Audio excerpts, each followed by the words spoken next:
Okay, last one I'm doing today. It is actually on regarding an article that I read in Truity. So I'm sure most of you have stumbled across Truity before. It's a MBTI blog site. It's pretty interesting. There's lots of unique articles about the 16 types. This one specifically was written by a fellow INTJ female named Jayne-Thompson, and the name is on it for the blog is, or sorry, the article is Seriously, Why Does Everyone Want to Be an INTJ? So when I read this, I was kind of wondering where she was going with this, but I had strong opinions while I was reading it. So it's a good article in the way that it incites some thoughts around it. So it is basically the article about why everyone wants to be us. And there's so many that are INTJs that are showing up online. She cites a 28% demographic of INTJs regarding or on this topic, and as being part of the population, and that are we actually underrepresented and there's way more of us, or are we just overrepresented online? Things that are uncommon. We've talked about things about this in multiple forums. So I'm going to do a lot of the quotes because there's some interesting things that she mentions.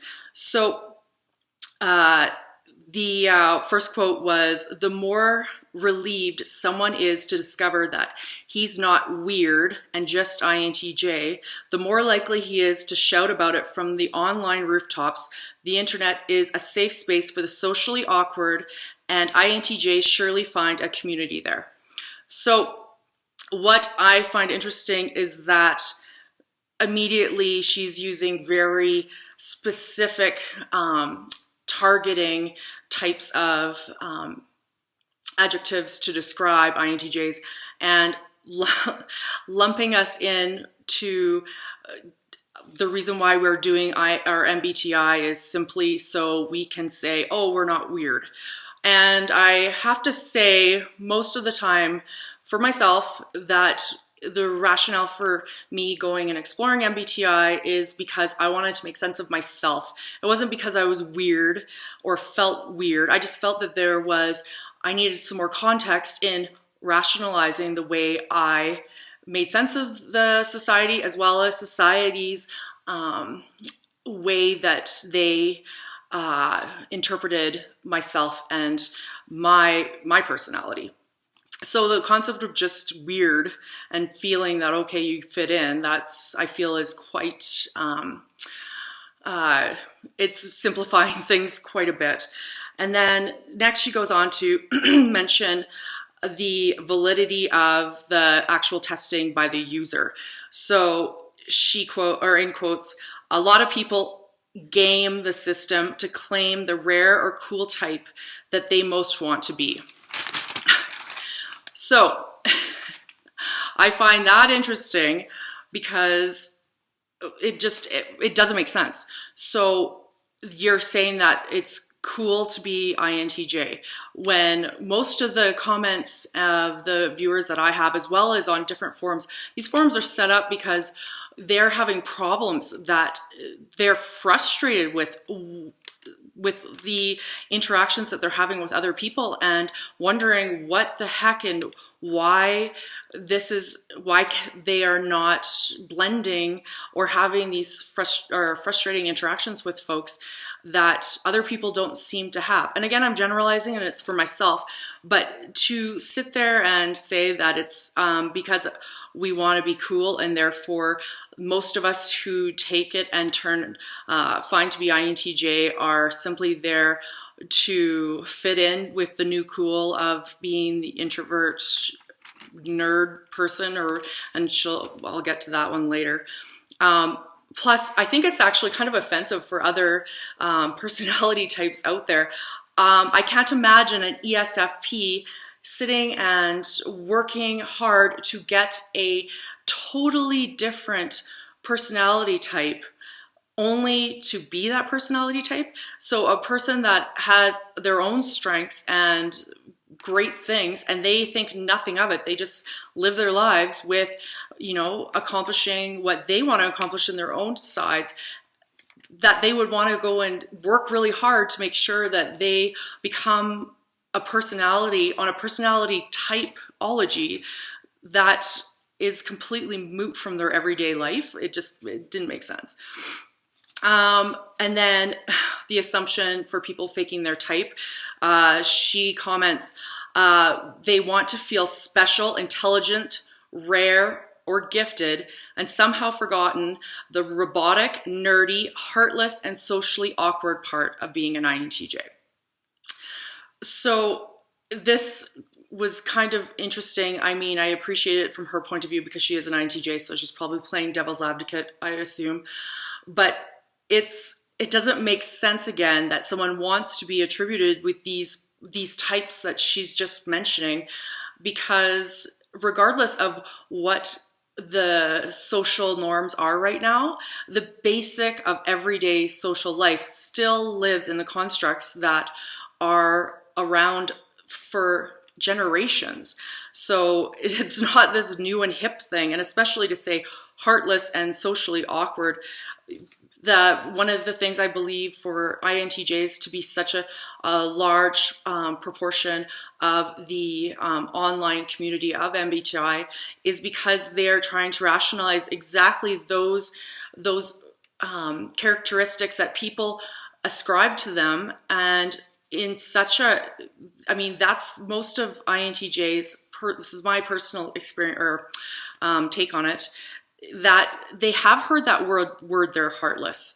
And that's frustrating to them because it's a disconnect with them internally. And so to go and actually put it on paper that we're robotic, and another one where it's actually being very direct and derogatory towards the INTJs that are trying to make sense and find a safe place to land and navigate their lives, when you put that type of very, very harsh writing, especially for those that are younger and still trying to understand who they are, and that they're absolutely perfect in exactly who they are and get their own sense of confidence. So to have it put in their face, especially with our amount of the group users on online or in online forums, it was very disconcerting. So the last one is talking, well, there's a couple more. Being rare is bonanza for the ego. So they feel that, oh, people want to keep trying to get the personality type because then they're 0.1% of the population or whatever. I think 0.0 or 0.8 is what the INTJ females supposedly are. That means that someone is going to waste their time over and over again just to have some semantic 4 letters that all of a sudden put them in a cool club because that's the rare thing. Well, no, half the world doesn't even pay attention to MBTI. So why would someone put so much time and effort into putting that together? And from the point before, apparently INTJs aren't cool. And so those two don't jive. So the another comment that was brought up was, if I were a linear, logical, specific, boring ISTJ, would I keep taking the test until I tipped over into intuition? So I'm like, intuition is not an either or, and someone who is, you know, naturally inclined to being very specific and in real-time space focus, they're not going to sit there and keep working until they get an intuition letter or letter in their MBTI. And also, I don't know about other folks out there, either the ISTJs, I'd love to hear your comments, but I have had quite a few ISTJs in my life, and by no means are these folks ever going to sit there and say, you're better than I am personality type wise, and I want to do or act like you. For the most part, my ISTJs, my dad's one, my mother-in-law is one, my son is an ESTJ, they all have a very strong sense of self, and they almost have that they are superior because they have these very good sensing characteristics that are absolutely different than an INTJ.